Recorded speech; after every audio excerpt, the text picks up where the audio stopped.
Alright guys, so we have 14 of our 16 practice squad spots already filled up for the Cincinnati Bengals. Here's the players who made the practice squad so far. Jackson Kirkland, Sidney Jones, Stanley Morgan, Dom Davis, Nate Gilliam, Michael Thomas, Cedric Jackson, Alan George, Will Greer, Tyler Murray, Kwame, Jeff Gunner, Tanner Hudson, and Shaka Haywood. I want to go ahead and take my face away. I wanted to show the last little bit at the bottom there. So those are 14 of our 16 spots that have been taken up. Here are some players who have not been signed to the practice squad. Hakeem. Now, Hakeem has not been signed to anybody else, but he is in waivers currently. Devin A., ex-Patriots tight end. He was not signed. Nick Bowers was not signed. Larry Brooks, still left unsigned. Ben Brown, nope. Owen Carney, again, another player with practice squad. I thought not met with waivers. Let's see where he ends up going. Drew Chrisman was not signed by anyone. Of course, we're not going to sign Drew Chrisman back. We got Brent Robbins. Brad Robbins. I think the only other guy I would say, obviously Raymond Johnson III, which we're not going to get him back, guys. Raymond Johnson III is going to go somewhere else and be a backup or third string guy for someone. And hopefully if he does end up on the practice squad, maybe we could eventually bring him back to our squad. But it is what it is. I'm not going to get too upset. I've already grieved too much about it. Keandre Jones, another guy that we've seen in training camp and preseason who didn't go ahead and get anything.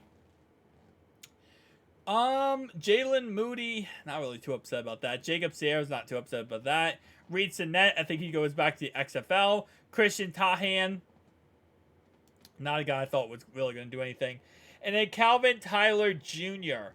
So, and then we also have some veteran releases, which obviously all those players that just listed were waiver wire guys. But Tanner Hudson, we brought back to practice squad. Sidney Jones, back to practice squad. Stanley Morgan, back to practice squad. Trevor Siemian, nothing. Trent Taylor actually got signed by the Chicago Bears.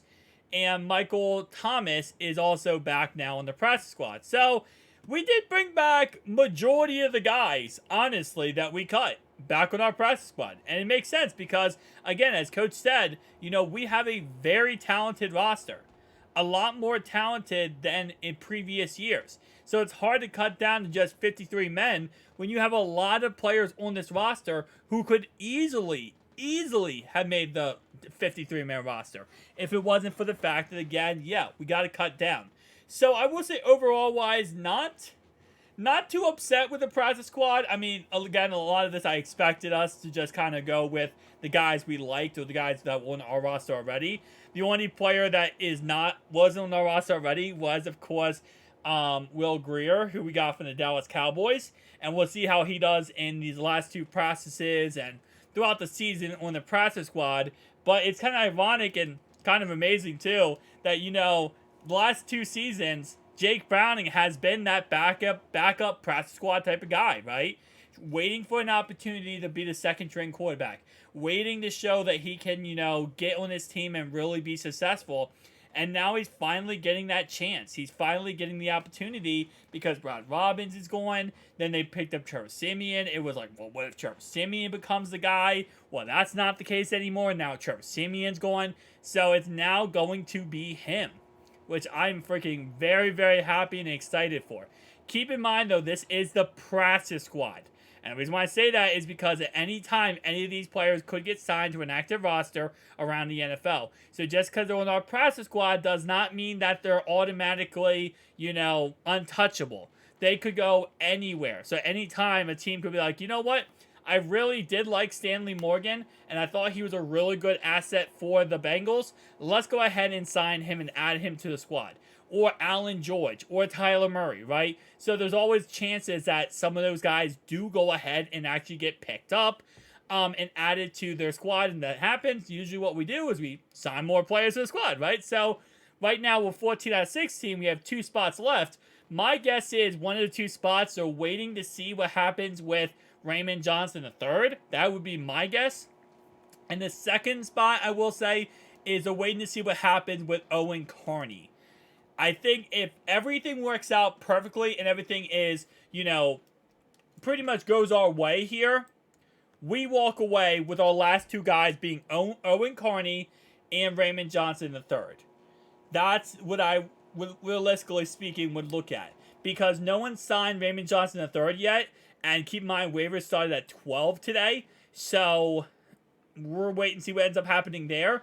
But that's definitely one of those situations I think would kind of be where the Bengals are thinking / expecting. I want to just make sure Owen Carney, no one signed him.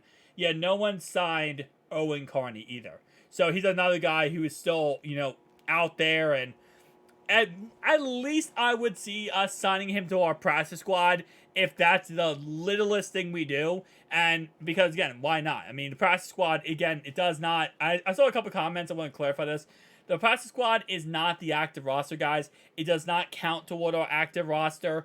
It has nothing to do with our active roster. They get paid a separate salary to what NFL players get paid for being in the practice squad. I believe it is $750,000 a year. So I believe it's around 50. It's around, I think it's around 14, around 11 grand a week is what you get for being on the practice squad. So for those who are like, oh, I feel bad for those who are on the practice squad, they do get paid like $11,000 a week. Just keep that in mind. You didn't make the active roster, but you are going to be paid $11,000 a week. So after all of our cuts from 90 men to 53 men, we now sit at $20.5 million. We went up $1.1 million in salary cap after cutting everyone we cut. Also, for next year, we went up around, I think, 6 or 7 million. So, again, these cuts, that 53-man roster cuts, a lot of times people look at the salary cap before the 53-man roster, and they're like, oh, wow, this team has this team has this much.